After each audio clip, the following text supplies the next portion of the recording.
So I'm starting out here today mowing the potatoes off. There's a couple weeds in them, and I want to mow them flat. That way, when I come through with the digger, they don't get all caught up in there.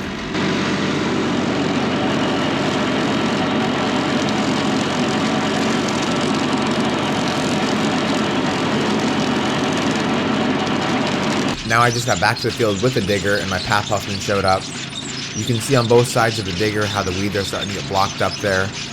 Pap is trying to take them out or push them back through, but at some point we just have to stop and redo it again because we can't get them all off.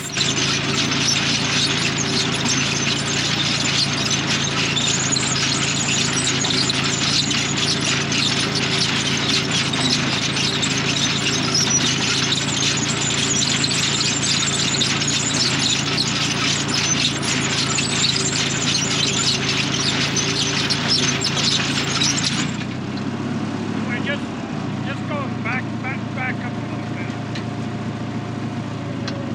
Okay, hold it.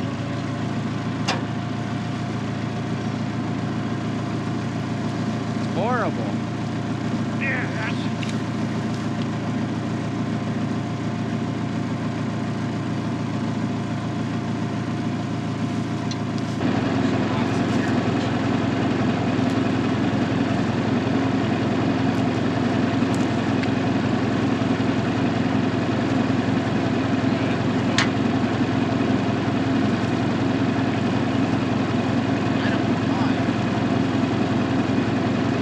Now that the potatoes are done, we're gonna let them dry off. Me and Mom come out to the cabbage field. We're gonna grab some cabbage and then move into the cauliflower. Out in front of me, I guess.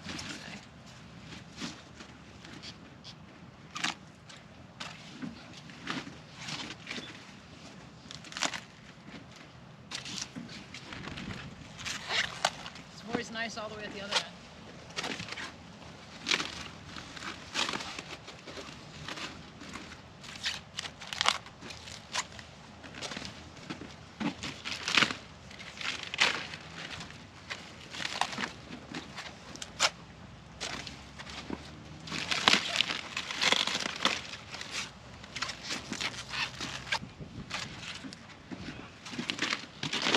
Finally, after months of harvesting potatoes, today is the final day, or very close to the final day. Maybe tomorrow we'll finish up, I don't know yet. These are the final 2 rows of reds. Pap, Huffman, and Frank have been working on them basically all day long. They just take so much longer than the whites, so much harder to see. There's a lot more green ones, but they got a lot done. So we're about 3/4 of the way done with this row. You can see all the baskets going out through. I'm driving, Pap and Frank are loading, and Mom is bidding.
Today I'm going to do a drive around, show you what everything's looking like now. We've had about 6 or 7 pretty good frosts. Basically at this point we have nothing really left out in the fields to take to market. Our potatoes are in, all our peppers, tomatoes, eggplant, everything like that is frosted, and there's nothing left out in the field. And if you don't know what I mean by frosted, well, that's what I'm here today to show you. These peppers about 3 weeks ago were nice and beautiful green. If you go back to my videos, you can even see that. And now look at them. Everything is completely yellow. The peppers are very soft, squishy, and rotted. And there's not even one pepper on any of these bushes that I can find that's good. And that's just all from the frost. They don't like the cold. As soon as you get that little layer of frost on there a couple times, each time it just breaks the plant down more and more and more until there's almost nothing left of it, like these guys over here. And that is why sometimes weeds aren't the worst thing to have in a field, because at least for the first couple of frosts, it protects it because it's kind of like a canopy or some kind of like cloth over top of the plant, protecting it for, like I said, at least a couple times, depending on how hard the frosts are. But eventually, no matter how much weed coverage you have or anything like that, it's gonna kill it. These kind of plants just aren't made for that kind of weather. Over there was our bell. Then we transition into our long hots. This is all the plastic. Then we move out of plastic into bare ground, which is more bell. These plants over here didn't really stand a fighting chance after we had that tornado and hailstorm, all that kind of stuff. Broke them down real fast. Like, look at this pepper right here. Huge and gorgeous. Obviously, now it's not good. A lot of them had just marks all over them. We couldn't use them because either they were rotting or they just were not nice to take. And so this field goes all the way down across here. Moving to banana peppers or Hungarian hot wax, Italiano, Cubano. Then down here at the lower portion of the field was like poblano, bush peppers, all that kind of stuff. Then below here is our tomatoes, which again, these are done as well. These were done about a week or two before any of the frosts, but the frost just really, finished them off. And so you almost can't even tell now at this point that these were even tomatoes. I don't exactly remember the dates now. It was quite a while ago. But if you go back and see that tornado, hailstorm, all that kind of weather that we had, that put a big hurting on like our peppers and tomatoes, stuff like potatoes, even the eggplant, red beets, zucchini wasn't too affected by that storm, but like the peppers and the tomatoes that have like a thinner skin like that, it punched holes or, just ruined the whole plants completely. So it took a while for them to recover, even with some really nice weather into the season. Right there's the pepper and tomato field. There's the Kubota that I drove out here. Right across from them is our last patch of sweet corn. It doesn't look too good right now. It looks like field corn, actually. We did luckily get through all of this. When Dad planted this field, he wasn't sure if it was going to make it because he thought it might get too cold and it might stun it, which isn't going to let it grow no more. But with some really nice warm weather, it pushed it along and we got the whole entire field picked, which was a huge bonus for us. Now I'm going to go through here and try and find an ear.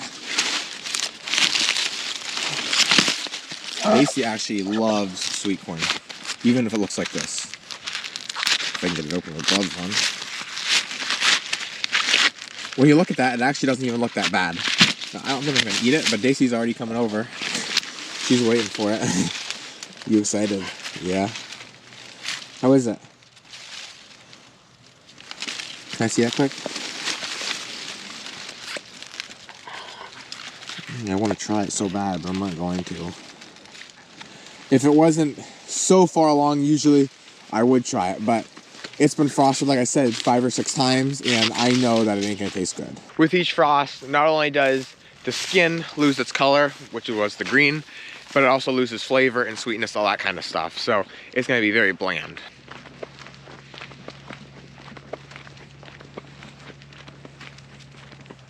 Moving on to the strawberry fields. This was the field we planted this year.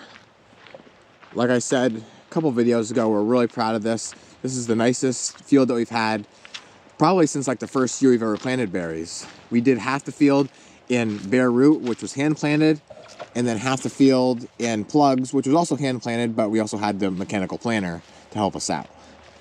Daisy's still carrying your sweet corn. She ain't letting that go. And so anyway, I can't remember exactly what varieties were which, but I can tell you that these plants, which is the bare root, are a lot more mature than the plugs are down here. They just obviously were planted a lot sooner. The plants were a lot smaller, but they had so much more time and so much more nicer weather to grow. And so, not that these aren't nice at all, because these are beautiful, they're just not quite as established. There is definitely varieties that we liked better and did a lot better than others, especially in the plug form. This I think was, I want to say either, this is Galetta, and then we moved into Yambu, which is this variety right here. These plant types are very similar. Large leaves, very green, looks great. Then over here, now these are also from a different grower, but we had to replant a lot of these, and I cannot remember the variety at the moment. Hopefully in a different day, I can show you and tell you what variety this is. But these obviously just are a little bit more peaked. We had to replant them, like I said, so they're a lot smaller, but hopefully they're gonna make it through winter okay. And then here's the different variety, and then we move into the bare roots. Now Frank did just go through here not long ago, you can see, and trim the runners on these. And what a runner is it's easier to show you right over here. It's a portion of the plant that kind of gets like viney and comes off onto the ground, and what it does is right here it sticks into the ground and tries to create another plant. Now in some cases that's not the worst, but with these brand new plants, what happens is this new plant now is sucking nutrients from the main plant, so next year it's not going to put all its nutrients into that one plant and produce nice big berries. And so I'll have another update on that later on, hopefully in the spring. That way we can see which plants did better, how they made it through winter. I know the bare roots are gonna do great because like I said, they have 2 to 3 crowns, all of them, they're established, lots of runners. The plugs didn't really get as many runners because they just didn't have as much time to grow. So we'll see what happens. If they make it through winter just as good as the bare root does, well then we'll probably just keep growing those. That way it's less work we have to do on our part. Come on, Dace. Come on. Now I come out here to the cole crops, which is the broccoli, cauliflower, and then we move into the cabbage. Now, this stuff is kind of made for the colder weather, so this is gonna be just fine for quite some time, even though we're getting some really cold temperatures. Most things are gonna take it really well out here, but if we do get down into like the lower 20s, this stuff will get hurt as well because, well, they just can't take it. Hopefully I can find one here for you. I had a cauliflower that got affected by the frost. Maybe this guy. No, that looks fine. What happens is it'll freeze and it'll almost look like it's wet, but it's obviously not really wet. It's frozen, and then what happens is it breaks down, it gets like yellow, and then it gets black, and then the head basically just rots. And so this is an extreme case of it. This head was just weird to begin with, but you can see how all the leaves are burnt from the frost, and these little marks here are from the frost laying on there and then eventually rotting it. Now the cabbage is kind of the same thing, which is this right here. That's that yellow. But if you take 2 layers off, boom, now your head is perfectly fine. So that's the nice thing about cabbages.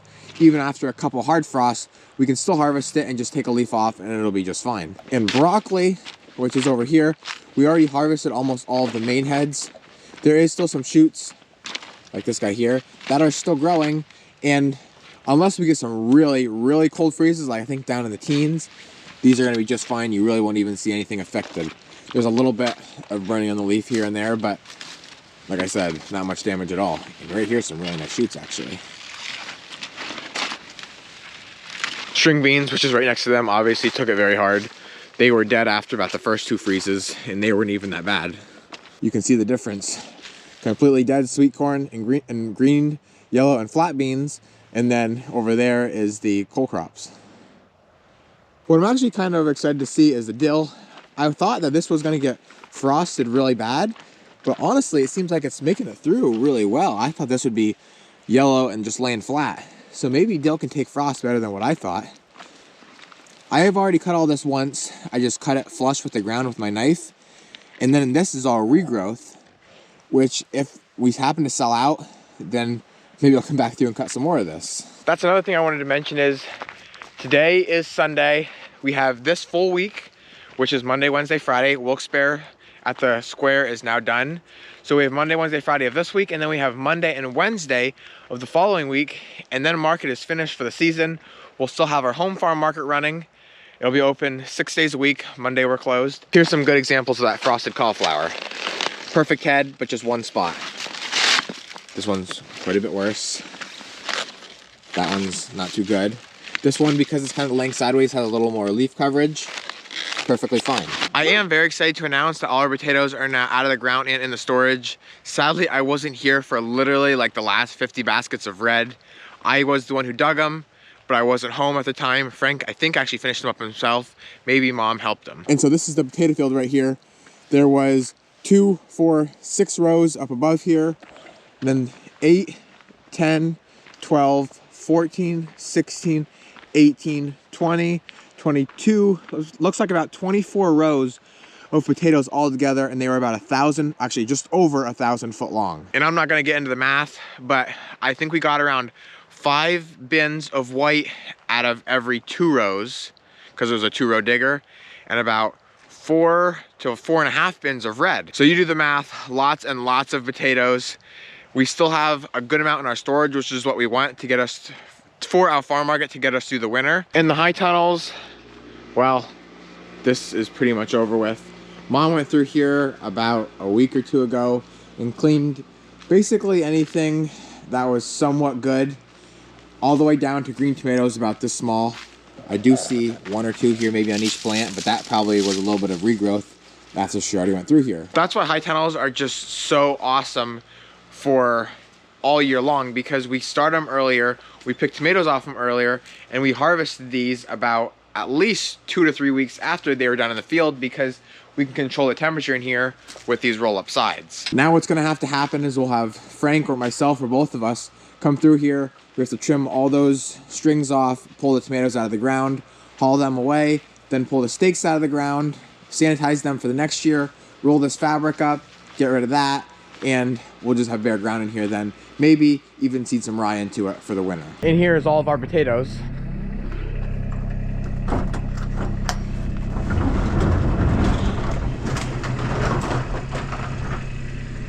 So there's been a reds, and if you can see all the way back in there, there's about 2, 4, 6, 8, 10, 12, 14, 16 more bins. So 17 bins all together. I don't know exactly how many reds and whites there are exactly, but there's definitely more whites than there is reds. All the reds are just mostly back here towards the end because that's what we harvested last. It is getting kind of dark now, but this is the garlic field all finished up. Down there is not planted. That'll be for sunflowers for next year. Every one of these is a row, which is every 3 feet. It's supposed to be, as long as we drove okay. Right there is a toe. They should be around 6 to 8 inches. Oh, right there's a toe. That's probably around 5 inches. Right here's another toe. That one's probably around like 7 inches, so they're really good.